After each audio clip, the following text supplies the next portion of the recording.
Shri A സമ്പത്ത് ആദ്യം തന്നെ സൂചിപ്പിക്കട്ടെ, CPIഎമ്മിന്റെ നിലപാടും നയവുമാണ് പലസ്തീനോടൊപ്പം എന്നത്. കഴിഞ്ഞ ദിവസം പലസ്തീൻ അംബാസിഡർ കേരളത്തിന്റെ മുഖ്യമന്ത്രി പിണറായി വിജയനുമായി കൂടിക്കാഴ്ച നടത്തിയിരുന്നു. ആ കൂടിക്കാഴ്ചയിലടക്കം പലസ്തീന് ഐക്യദാർഢ്യം അറിയിക്കുകയും ചെയ്തു. അതിന് പിന്നാലെ ഇന്ന് കോഴിക്കോട് സമ്മേളനവും നടക്കുന്നു. ഇപ്പോഴത്തെ ഒരു രാഷ്ട്രീയ പരിസരം എല്ലാവർക്കും അറിയാവുന്നതാണ്. ഏതാണ്ട് 2 വർഷത്തോളമായി, അടുത്ത 7-ാം തീയതി ആകുമ്പോൾ 2 വർഷം പൂർത്തിയാവുകയാണ് ഈ ഏറ്റുമുട്ടലിന്. അതിനിടെ സാമുദായിക സംഘടനകളെ ചേർത്ത് നിർത്താൻ എന്ന നിലയിൽ പൊതുവെ വിലയിരുത്തപ്പെട്ട ആഗോള അയ്യപ്പ സംഗമം പൂർത്തിയായി. അത് വലിയ പിന്തുണ ഹൈന്ദവ വിഭാഗത്തിൽ നിന്ന് CPIഎമ്മിന് ലഭിച്ചു എന്ന് പൊതുവെ വിലയിരുത്തുന്നുണ്ട് പാർട്ടി എന്നത് വസ്തുതയാണ്. ഇപ്പോഴിതാ ഒരു ഇസ്ലാം സമുദായത്തെ കൂടി ചേർത്ത് നിർത്തുക എന്ന ലക്ഷ്യത്തോടു കൂടിയാണ് ഇങ്ങനെയൊരു സമ്മേളനം നടത്തിയത് എന്ന് രാഷ്ട്രീയ നിരീക്ഷകരുടെ ഭാഗത്ത് നിന്ന് അഭിപ്രായമുണ്ട്. അതുകൂടിയായിരുന്നു ലക്ഷ്യം. അങ്ങനെ വിലയിരുത്തുമ്പോൾ അതിനെ തള്ളിക്കളയാനാകുമോ?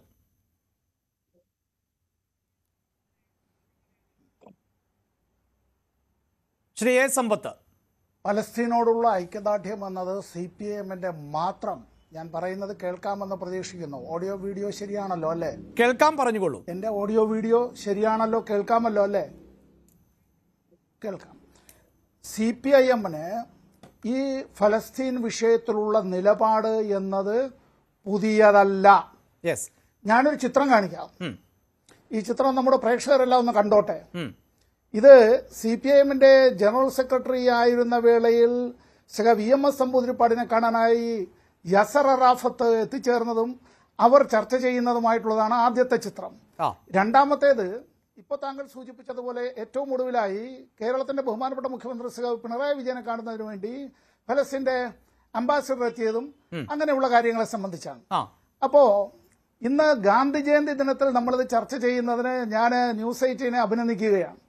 കാരണം ഇന്ത്യയുടെ രാഷ്ട്രപിതാവ് മഹാത്മാഗാന്ധി ഈ രാഷ്ട്രത്തിന് നമുക്ക് സ്വാതന്ത്ര്യം ലഭിക്കുന്നതിന് മുമ്പ് തന്നെ അവിടെ ഫലസ്തീനികളെ അവിടെ നിന്ന് നിഷ്കാസനം ചെയ്തുകൊണ്ട് ഒരു ജൂത മതരാഷ്ട്രം സ്ഥാപിക്കുക എന്നുള്ളത് അദ്ദേഹം എഴുതിയത് ഇങ്ങനെയാണ്. അദ്ദേഹത്തിന്റെ ഇംഗ്ലീഷ് വാചകം it is A crime against humanity എന്നാണ്.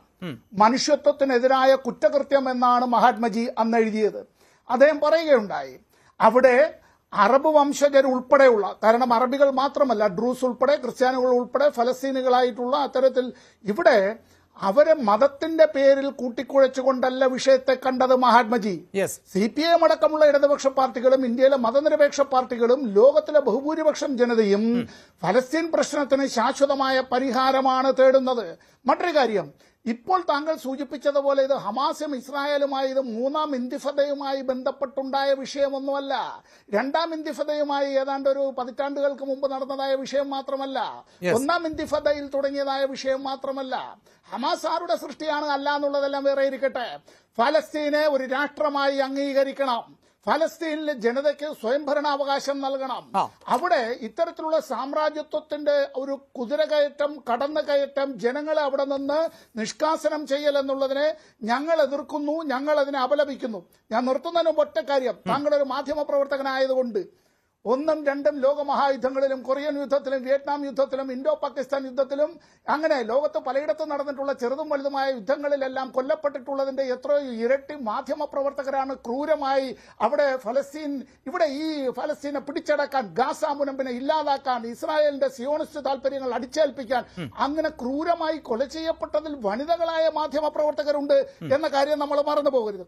ഒറ്റ കാര്യം കൂടി ഞാൻ പറഞ്ഞുകൊണ്ട് നിർത്തുകയാണ്. ഇപ്പോ ഏറ്റവും ഒടുവിലായി കണക്കുകൾ പുറത്തു വന്നിട്ടുണ്ട്. ആ കണക്കുകൾ പുറത്തു നമ്മളെല്ലാം ഞെട്ടിക്കുന്നതാണ്. നമുക്കെല്ലാം ഈ രക്ഷകർത്താക്കൾ ഉള്ളതുപോലെ മക്കളുമെല്ലാം ഉള്ളതാണ്. ഇവിടെ ഒരു കാര്യം ആലോചിക്കേണ്ടത്, ഏതാണ്ട് 70,000-ഓളം ആളുകൾ ഇപ്പോൾ കഴിഞ്ഞ 2 കൊല്ലക്കാലത്തിനിടയിൽ കൊല്ലപ്പെട്ടതിൽ 90% ആളുകളും സിവിലിയന്മാരാണ് എന്ന് മാത്രമല്ല, അവർ പലരും കുട്ടികളും സ്ത്രീകളുമാണ് ബഹുഭൂരിപക്ഷം എന്നുള്ളതാണ്. ഇവിടെ ഇസ്രായേലിന്റെ പട്ടാളം പോകുന്ന വഴികളിലെല്ലാം ആശുപത്രികൾ, കെട്ടിടങ്ങൾ, സ്കൂൾ മന്ദിരങ്ങൾ, ആരാധനാലയങ്ങൾ, കുടിവെള്ള സംഭരണികൾ എല്ലാം ഇടിച്ചു നിരത്തിയാണ് അത്തരത്തിലുള്ള ഒരു പോക്ക്.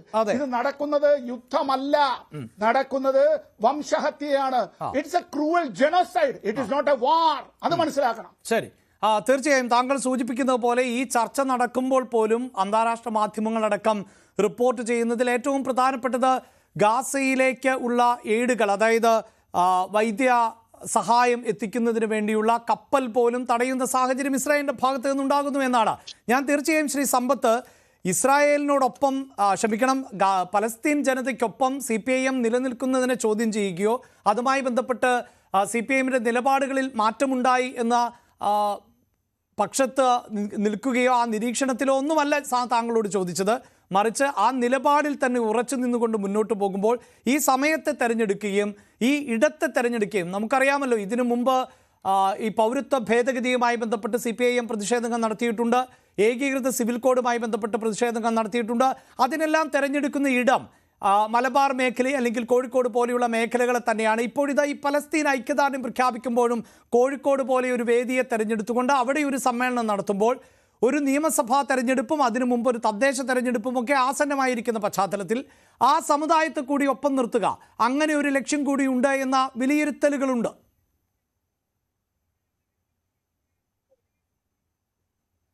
അല്ല, സമുദായം തിരിച്ചു മാത്രം മനുഷ്യനെ കാണാൻ കഴിയുന്നവർക്ക് സ്വന്തം ചോര എന്ത് എന്നുള്ളത് മനസ്സിലാക്കണം.